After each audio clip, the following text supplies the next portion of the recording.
पाठ 3 दो चर वाले रैखिक समीकरण युग्म। रैखिक समीकरण पिछले पाठ में हमने पढ़ा था जिसकी घात एक हो वो रैखिक समीकरण कहलाते हैं। जिसकी घात दो हो वो क्या कहलाते हैं? द्विघात समीकरण। तीन घात वाले त्रिघात समीकरण। तो रैखिक समीकरण क्या है? जिसकी घात एक हो। अब क्या लिखा है चैप्टर में? दो चर वाले यानी जिनमें दो चर हों, चर जिसका मान कांस्टेंट ना रहे, बदल सके। जैसे 2x + 3y = 5, 4x - 6y = -10, x + 10y = 8। इन सब में हम देख रहे हैं कि दो चर हैं, x और y। इसमें भी x और y, इसमें भी x और y, और इनकी घात क्या है? इनकी घात एक है। तो ये क्या कहलाएंगे? दो चर वाले रैखिक समीकरण। इसका व्यापक रूप होता है ax + by + c = 0, जहाँ पर a = 0 नहीं होना चाहिए और b = 0 नहीं होना चाहिए। अगर कोई दो समीकरण रैखिक समीकरण है, a1x + b1y + c1 = 0, a2x + b2y + c2 = 0, तो इनको हम कहेंगे दो चर वाले रैखिक समीकरण के युग्म। चलिए पहले एक क्वेश्चन लेते हैं, उदाहरण लेते हैं, उससे समझते हैं। एक उदाहरण है, रोमिला एक स्टेशनरी की दुकान में गई और 9 रुपये में 2 पेंसिल तथा 3 रबड़ खरीदी। उसकी सहेली सोनाली ने रोमिला के पास नई तरह की पेंसिल और रबड़ देखी और उसने भी 18 रुपये में उसी तरह की 4 पेंसिल और 6 रबड़ खरीदी। इस स्थिति को बीजगणितीय रूप में व्यक्त कीजिए। आपके सामने एक स्थिति दी गई है और इसको आपने बीजगणितीय रूप में व्यक्त करना है। तो देखते हैं कि रोमिला थी, वो पेंसिल खरीदने गई, उसने 2 पेंसिल खरीदी और 3 रबड़ खरीदी 9 रुपये में। उसकी सहेली सोनाली, उसने 4 पेंसिल खरीदी और 6 रबड़ खरीदी 18 रुपये में। तो इसको आप मैथमेटिकल फॉर्म में, बीजगणितीय फॉर्म में, अलजेब्रिक फॉर्म में कैसे लिखेंगे? मान लेते हैं पेंसिल का मूल्य कितना है? x रुपये। पेंसिल कितने की थी? x रुपये की। और रबड़ का मूल्य मान लिया y रुपये। ये हमने अपनी इच्छा से मान लिए। अब प्रश्न क्या कह रहा है? 2 पेंसिल तथा 3 रबड़ 9 रुपये में खरीदी। एक पेंसिल का मूल्य x रुपये है, तो 2 पेंसिल का मूल्य कितना होगा? हाँ, 2 पेंसिल का मूल्य होगा 2x। ऐसे ही 4 पेंसिल का मूल्य कितना हो जाएगा? 4x। उसी प्रकार अगर एक रबड़ का मूल्य y है तो 3 रबड़ का मूल्य क्या हो जाएगा? 3y। 6 रबड़ का मूल्य क्या हो जाएगा? 6y। ठीक है। तो अकॉर्डिंग टू क्वेश्चन का मतलब होता है प्रश्नानुसार। इसको हम शॉर्ट फॉर्म में ATQ भी लिख सकते हैं। आगे मैं कई सवालों में सिर्फ ATQ लिखूंगी, इसलिए मैं अभी से आपको समझा रही हूँ कि अगर कहीं ATQ लिखा हुआ मिले तो उसका मतलब है अकॉर्डिंग टू क्वेश्चन, यानी प्रश्नानुसार। यानी प्रश्न क्या कह रहा है? प्रश्न कह रहा है 2 पेंसिल और 3 रबड़ उसने कितने रुपए में खरीदी? 9 रुपये में। तो 2 पेंसिल की कॉस्ट है 2x प्लस 3 रबड़ का मूल्य है 3y। तो 2x + 3y जब उसने खरीदे तो कितने रुपए दिए? 9 रुपये। इसको हमने डाल दिया समीकरण 1। दूसरी सिचुएशन क्या है? 4 पेंसिल और 6 रबड़ उसने कितने में खरीदी? 18 रुपये में। तो 4x + 6y = 18 रुपये। तो ये हो गया हमारा बीजगणितीय रूप। 2x + 3y = 9, 4x + 6y = 18। इस तरीके से हमने इसको बीजगणितीय रूप में व्यक्त कर दिया। ठीक है, इतना समझ में आया? आगे बढ़ते हैं प्रश्नावली 3.1। पहला प्रश्न क्या कह रहा है? आफताब अपनी पुत्री से कहता है, कोई एक व्यक्ति हैं जिनका नाम आफताब है, वो अपनी पुत्री से क्या कह रहे हैं कि 7 वर्ष पूर्व, यानी आज से 7 वर्ष पहले मैं तुमसे 7 गुनी आयु का था। अब से 3 वर्ष बाद मैं तुमसे केवल 3 गुनी आयु का रह जाऊंगा। इस स्थिति को बीजगणितीय एवं ग्राफीय रूप में व्यक्त करना है। यहाँ पर आपको ग्राफीय रूप में भी व्यक्त करना है। बीजगणितीय रूप में कैसे व्यक्त करना है? इस तरीके से, जो हम अभी जिस उदाहरण में हमने देखा। ग्राफीय विधि में ग्राफीय रूप में कैसे व्यक्त करना है ये मैं अभी आपको समझाऊंगी। तो एक व्यक्ति हैं आफताब, जो कि पिता हैं, वो अपनी पुत्री से कह रहे हैं कि 7 वर्ष पूर्व मैं तुमसे 7 गुनी आयु का था। तो हमने माना पिता की वर्तमान आयु बराबर x वर्ष। यानी जो आफताब है उसकी इस समय मान लो 2020 में कितनी आयु है, x वर्ष। तो उसकी पुत्री की वर्तमान आयु हमने क्या मान ली, y वर्ष। मान लो 2020 में अगर आफताब x वर्ष के हैं तो पुत्री y वर्ष की है। 7 वर्ष पूर्व यानी आज से 7 वर्ष पूर्व, यानी अगर 2020 चल रही है तो आज से 7 वर्ष पूर्व क्या होगा, जब हम इसमें से 7 घटाएंगे यानी 2013। तो 7 वर्ष पूर्व पिता की आयु क्या होगी, 7 घटा देंगे, अभी कितनी है x है, उसमें से 7 घटा दिया, x माइनस 7। उसी प्रकार पुत्री की आयु कितनी होगी, उसमें से भी 7 घटा देंगे, y माइनस 7। तो अकॉर्डिंग टू क्वेश्चन, यानी प्रश्न कह रहा है कि 7 वर्ष पूर्व पिता की आयु क्या थी, 7 गुनी थी पुत्री की आयु की। तो पिता की आयु 7 वर्ष पूर्व थी, x माइनस 7 ये हमने लगा दी, और 7 गुना इसका मतलब होता है 7 इंटू पुत्री की आयु कितनी थी, y माइनस 7, इसको यहाँ लगा दिया। x माइनस 7 बराबर 7 के अंदर मल्टीप्लाई कर दी, 7y माइनस 49।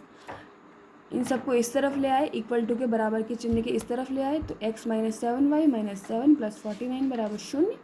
x माइनस 7 49 में से 7 चला गया, 42 बराबर 0। इसको हमने डाल दिया समीकरण 1। क्वेश्चन में 2 सिचुएशन है, एक तो 7 वर्ष पूर्व वाली, दूसरी है 3 वर्ष बाद वाली। यानी अब अभी अगर 2020 चल रहा है तो अभी से 3 वर्ष बाद कौन सा सन आएगा, 2023 आएगा। ठीक है,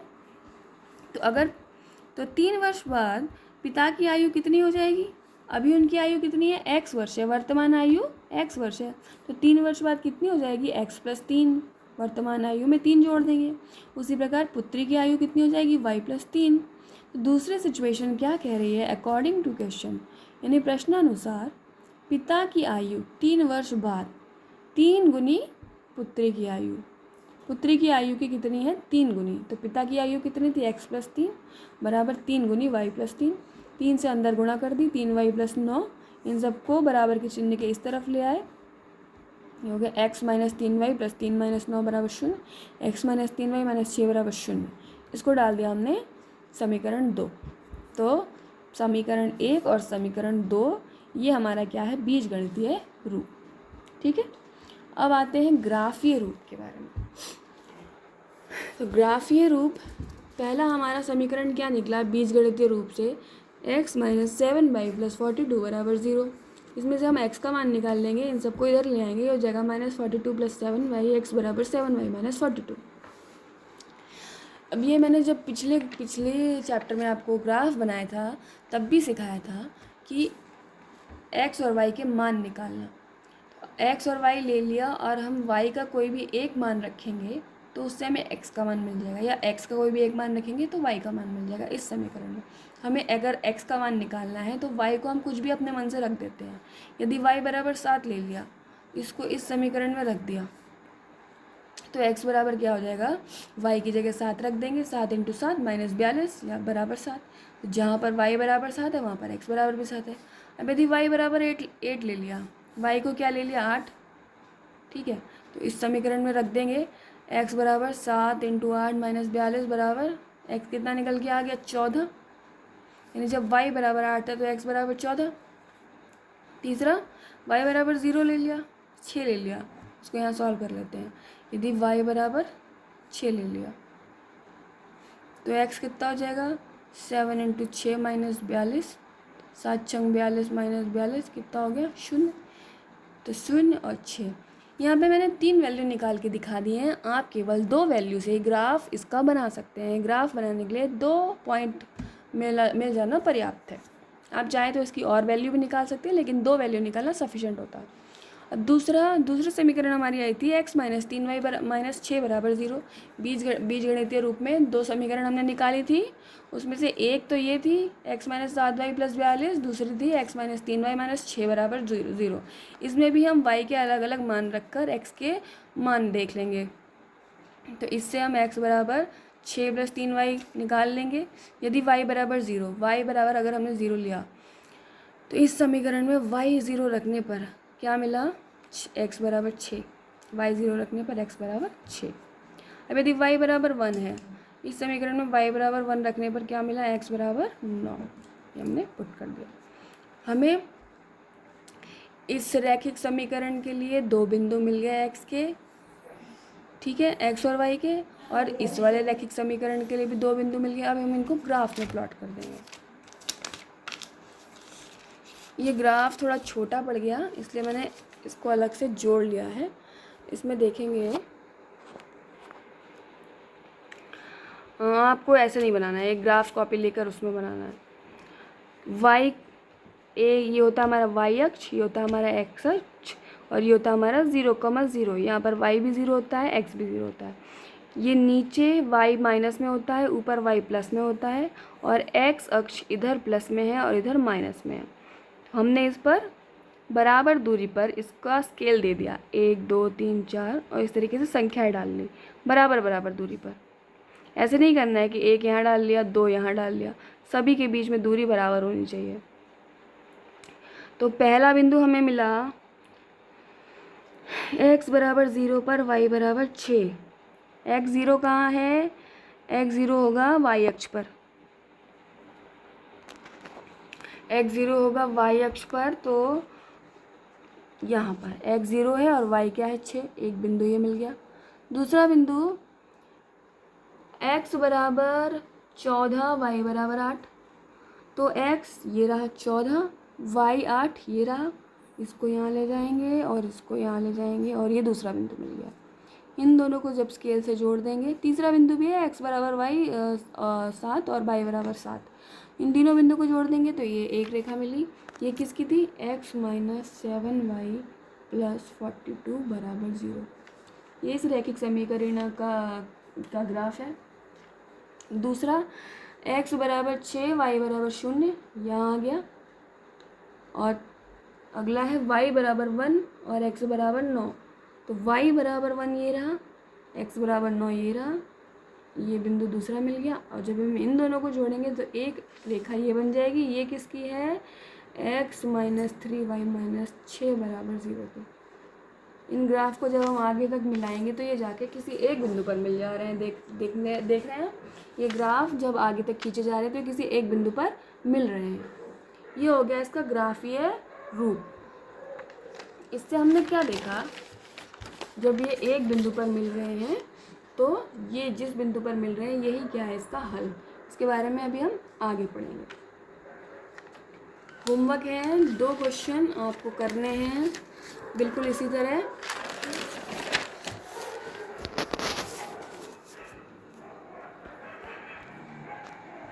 पहला क्वेश्चन, क्रिकेट टीम के एक कोच ने 3900 में 3 बल्ले और 6 गेंदें खरीदी। बाद में उसने एक बल्ला और एक और बल्ला तथा उसी प्रकार की 3 गेंदें 1300 रुपये में खरीदी। इस स्थिति को बीजगणितीय तथा ज्यामितीय रूपों में व्यक्त करना है। अभी हमने बीजगणितीय रूप निकाले और फिर ज्यामितीय रूप यानी ग्राफ के रूप में निकाला।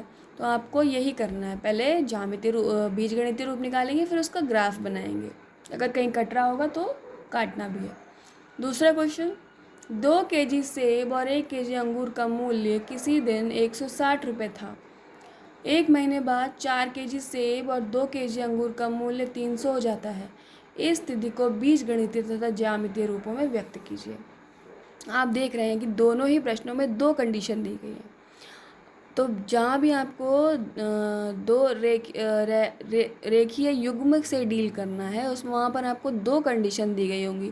हर कंडीशन के लिए एक रैखिक समीकरण बनेगा।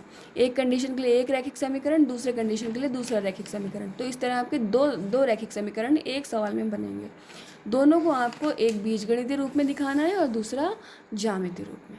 ठीक है।